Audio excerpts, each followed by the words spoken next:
Such an amazing story of giving, whose settings are earth and heaven. The scene is a barren desert at a valley with no plant.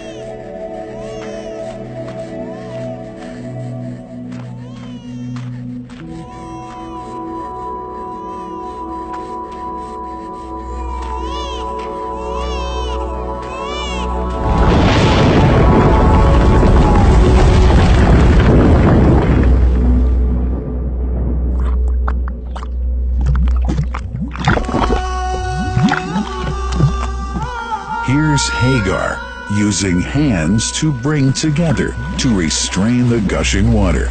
Blessed is the distressed mother. Had she left Zamzam water up to go, it would have become an abundant flow.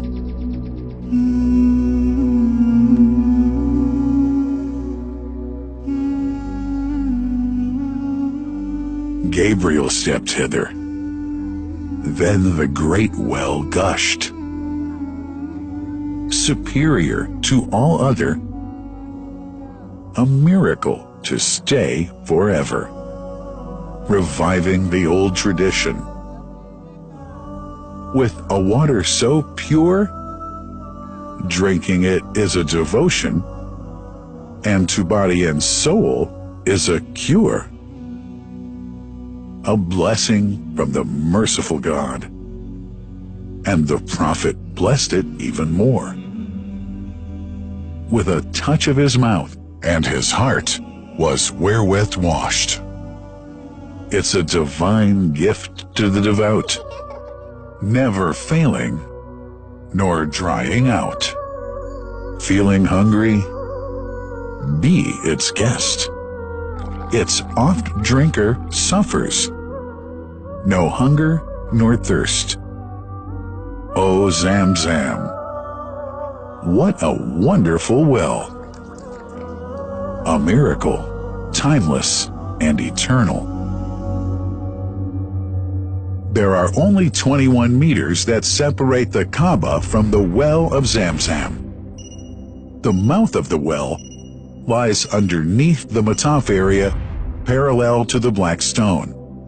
It has two springs from which pure water issues forth, one from the Kaaba direction, and the other from Abu Qubay's mount and the hell of Safas.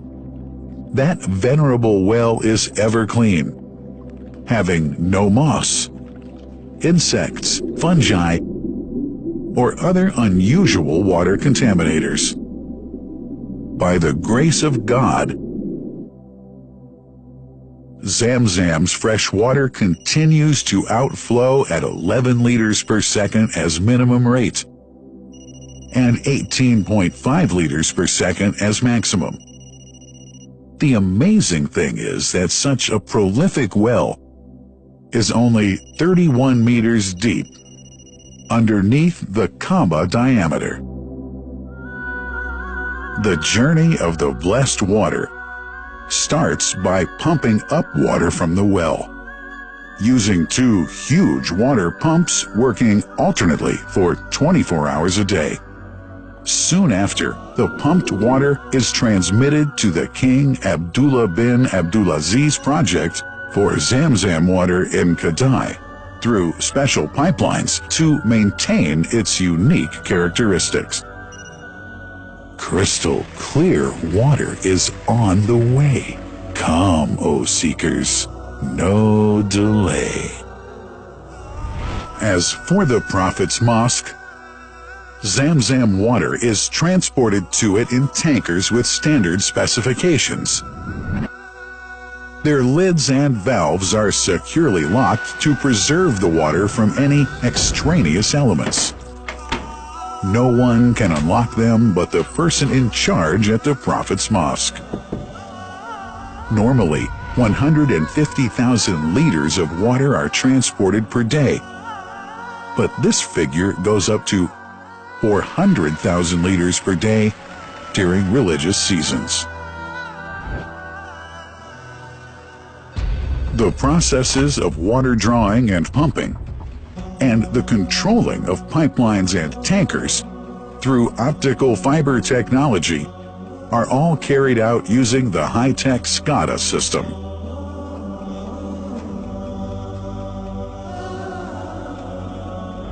The blessed water is provided at the two holy mosques in sterile containers, carefully distributed at drinking places and courtyards.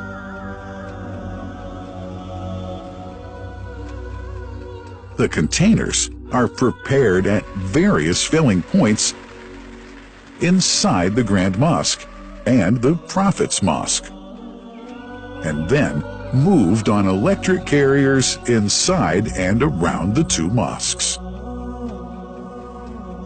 For their convenience, visitors can drink water cool or otherwise, and for hygienic reasons, disposable plastic cups are provided.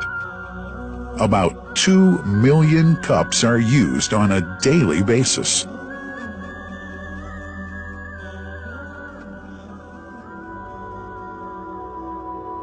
Containers' top lids are securely locked for tampering or contamination.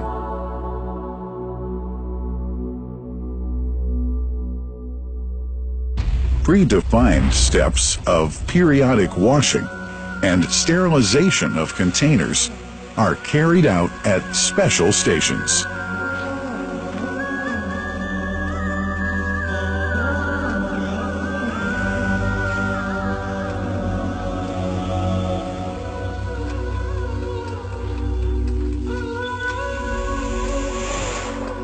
Fixed drinking fountains are distributed inside and around the Grand Mosque in Mecca and the Prophet's Mosque in Medina, including all piazzas and floors. Additional cool water tanks are made available during seasons. For the convenience of prayers and visitors, the Sabil, located in the eastern side of the Grand Mosque's piazza, is assigned for the on-the-way water filling to mitigate the crowds. New backpack water containers have further been introduced to provide water at crowded areas like the Mataf. Also, the Presidency of the Affairs of the Two Holy Mosques has provided small filtered water bottles to be distributed around the Mataf to the occupants of the first line for prayer and in the funerals area. The Zamzam water dispensed in the Grand Mosque is estimated 700,000 liters per day, but this figure springs to 2 million liters per day during seasons. Random samples of water are taken from containers, fountains, and tankers around the clock to verify that water is free from contaminators, impurities, and bacteria. Up to 100 samples are taken on a daily basis to be tested in a special lab. What a wonderful journey! An important question is yet to be asked regarding the plant that runs the great project of Zamzam water dispensation. In 1431H, 2010G, the inauguration of the king, Abdullah bin Abdulaziz plant in Kadai area in Makkah marked a breakthrough in the Zamzam water project. Thanks to that plant, people have been spared the strenuous efforts they used to make in their attempts to get access to the best water on earth.